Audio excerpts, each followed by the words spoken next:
Hey, this is Doug Small with Project Praise Thought of the Day. I love Raven Hill. He said, in this sin-hungry age, we need a prayer-hungry church. In that great day, the fire of judgment is going to test the sort, not the size of the work, but the sort of the work that we have done. And what is born in prayer will survive the test.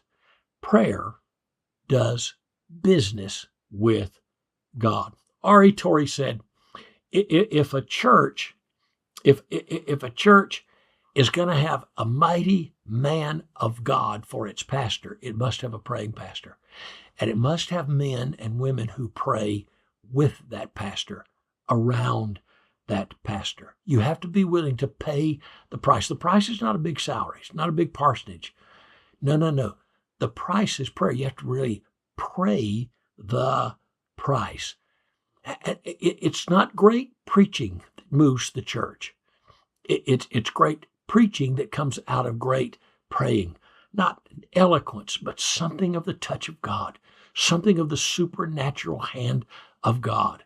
And that comes from a praying man who becomes a great man of God, surrounded by praying people. We really don't have praying churches. You've got praying people. There are no praying churches, no churches that pray, no buildings that pray. It's people that pray.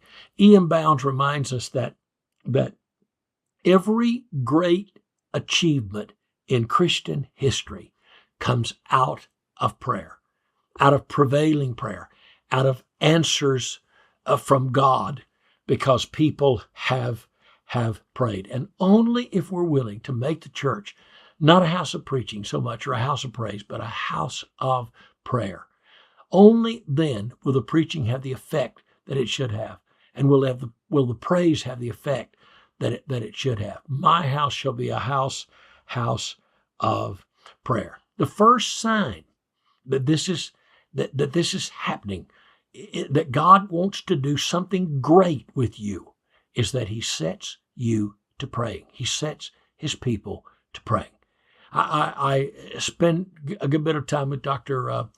Namsu Choi, pastors a large church in Korea. It seats about 10,000 people.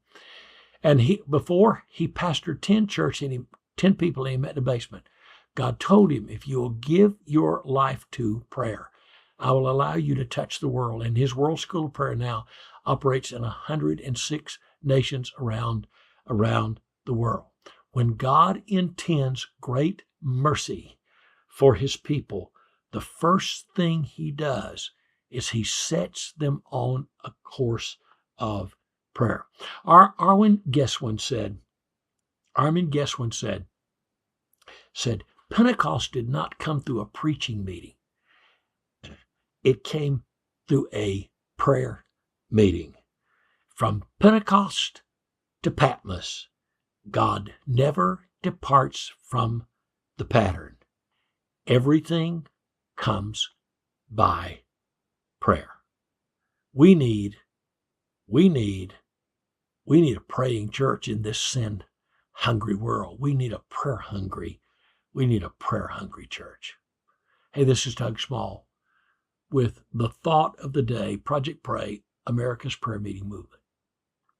Hey, every Wednesday night at 6 p.m. Eastern Standard Time, I'm standing right here or behind this podium, and I'm using my trusty PowerPoint slides, and I'm teaching a school of prayer. You can enroll in these schools of prayer. You can tune in. We throw them out on social media, Facebook, Project Pray. You can pick them up on the Project Pray YouTube channel, the Project Pray channel. Make sure and subscribe. Make sure and like this on social media, and you'll know when we're going live to do these things. We've gone through simple, radical prayer. We've talked through the book, The Prayer Closet, how to establish your own personal prayer room. We've gone through transforming your personal prayer life deep in-depth study on Paul's concise theology of prayer with more than 50 personal prayer exercises, because you don't learn it unless you do it. Every Wednesday, 6 p.m. Now, you can pick this up later if that's inconvenient. Eastern Time, the Project Pray Weekly School of Prayer. Join me.